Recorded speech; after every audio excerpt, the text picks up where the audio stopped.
Listen. You know that voice. The one that says, just one more time, it won't hurt. It sounds reasonable, calm, almost kind. But it's the same voice that keeps you trapped inside a loop of your own making. We've all heard the generic advice. Just stop. Have willpower. If it were that simple, the world wouldn't be addicted to everything, from screens to substances to approval itself. That voice in your head isn't a lack of character. It's a survival mechanism that's been hijacked. You're not chasing a high. You're looking for an emergency exit. An exit from pressure, from anxiety, from the exhausting effort of trying to fit into a world that feels wrong. Today, we're not just talking about quitting. We're talking about understanding the machine so you can take back the controls. This is your manual. The root: anxiety, fear, and the dopamine trap. Where does addiction actually begin? Not with the substance, not with the habit. It begins with a need for escape. We live in a world that demands performance, conformity, and constant availability. That pressure creates a baseline of anxiety. And when that anxiety crosses a threshold, your brain enters a fear state. It feels threatened. It looks for a shield. That shield comes in the form of a micro relief. 5 minutes, a hit, a scroll, a distraction. And that relief is a scam. It protects you from the fear, but it charges your identity as payment. You become heroic for the addiction. You'll cross oceans for the hit, but feel powerless when it's time to save yourself. Why? Because the cycle didn't steal your strength, it redirected it. Most people think dopamine is about pleasure. It isn't. Dopamine is the neurotransmitter of anticipation, of maybe, of the chase. When you feel that itch, that sudden urgency to check, consume, or escape, that's dopamine issuing a command. Not a reward for what you did, but an instruction for what you're about to do. And here's what they don't tell you. Your brain craves balance, homeostasis. Every artificial dopamine spike triggers a counterstrike. Your brain pulls dopamine below baseline to protect itself. This is the dopamine deficit state, the gray zone, a biological desert. The world feels dull, irritating, colorless. Your brain isn't punishing you. It's trying to force you back to the source of the spike. You think you're choosing to give in, but you're actually trying to escape a chemical crash the habit created. That emptiness you feel when you stop, that silence, that's not failure. That's not death. It's recalibration. Your hardware is angry because you removed the shortcut. The parasite is starving. You don't need another hit. You need to stop the crash. The tactical protocol, engineering the breakout. Let's get something straight. You don't escape addiction with motivation. Motivation is fragile, emotional, inconsistent. You escape with systems, with rules that work even when you don't believe in yourself. This isn't about feeling strong. It's about acting before the feeling hijacks the wheel. This is how you interrupt the relapse in real time. 1. The nothing rule, killing the command loop. When the craving hits, your nervous system issues an order: move, seek, consume. That urgency you feel, that restlessness, that's not desire. That's a command loop firing inside your brain. Your instinct is to react.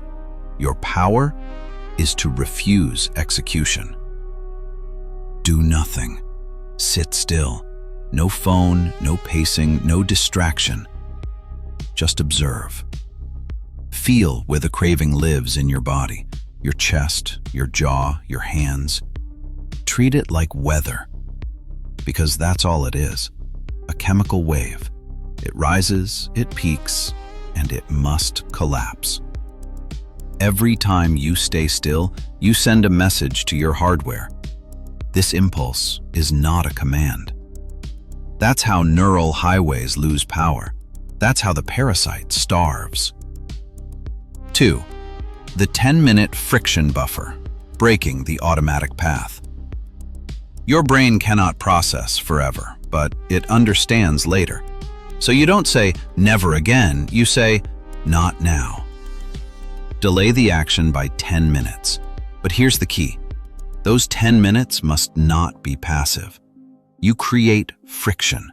Change environments, leave the room, step outside, cold water on your face, physical movement. Why? Because addiction thrives on frictionless access.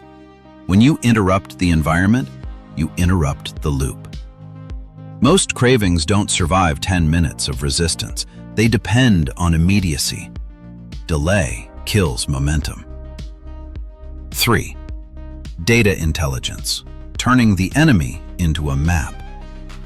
This is where most people stay trapped. They treat relapse as a moral failure. It isn't. It's a pattern recognition problem.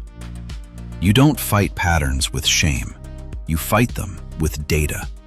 Start tracking every urge, not to judge yourself, to map the terrain. What time did it hit? What were you doing before? Who were you with? How tired were you? When urges become data points, they stop feeling mystical. They become predictable, avoidable. And then something powerful happens. Your dopamine shifts, not toward the hit, but toward the streak, the proof, the visible evidence that you're winning. You stop chasing relief. You start protecting progress. This isn't about becoming perfect. It's about becoming unhackable. You're not weak. You were just running without a system. Now you have one. The mindset, staying in the gray. The most dangerous lie you were ever told is that you're permanently broken. That once you crossed a line, your brain became a ruin you could never rebuild. That's not how the human system works. Your brain is not a monument to failure. It's adaptive hardware. Right now, it's not damaged. It's just running a corrupt script. Neural highways are built through repetition. Every time you say yes to the impulse, the road gets wider, faster, automatic. When you stop feeding it, you don't step into freedom. You step into the void. This is where most people turn back. They mistake the gray zone for their future. They think, if this is what freedom feels like, empty, quiet, dull, then I'd rather go back. But they're wrong. Freedom doesn't feel empty. Freedom feels unfinished. That boredom you feel, that silence, that's not decay. That's construction noise. Your brain is dismantling old circuits that no longer serve you and preparing space for new ones. You're not waiting. You're rebuilding. Connection by connection, signal by signal, cell by cell. This is the price of sovereignty. The gray zone isn't punishment. It's proof. Proof that the old system is losing power. Proof that the parasite is starving. Proof that you're no longer being dragged by reflex. This video isn't motivation. It's a baseline. The place you return when the voice whispers again. You already have the hardware. You now have the tactics. And now, you understand the truth most people never do. Change isn't moral. It's not about being strong or weak. Change is biological, and biology can be trained. Stay sharp. Stay sovereign. Like the video if you liked the video. Subscribe for more videos like this. I'll see you in our next project.